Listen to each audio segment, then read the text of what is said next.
বিসমিল্লাহির রহমানির রাহিম। আমার প্রিয় ধর্মপ্রাণ মুসলমান ভাইগণ, সকলকে জানাই আমার সালাম, আসসালামু আলাইকুম। আজ আমি আপনাদের সামনে অনেক পুরনো দিনের একটি প্রথা তুলে ধরার চেষ্টা করব।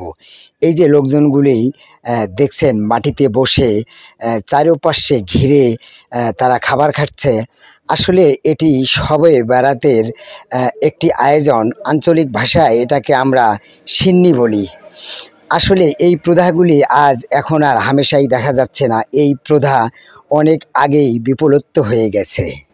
এর আগের দিনে দেখা যাচ্ছে যে শবে বেরাত, শবে মেরাজ বা মহরম এই ধরনের ধর্মীয় অনুষ্ঠান আসলে তারা এভাবেই গ্রামের লোকজন বাড়ি বাড়ি চাঁদা তুলে এবং মুষ্টির চাউল অথবা টাকা পয়সা একত্র করে তারা গরিব দুঃখী অসহায় মানুষদের জন্য খাবারের আয়োজন করত।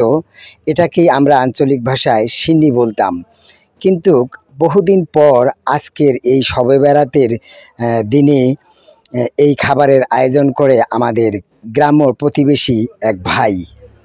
শবে শব্দের অর্থ হচ্ছে রাত্রি, আর বরাত শব্দের অর্থ হচ্ছে ভাগ্য।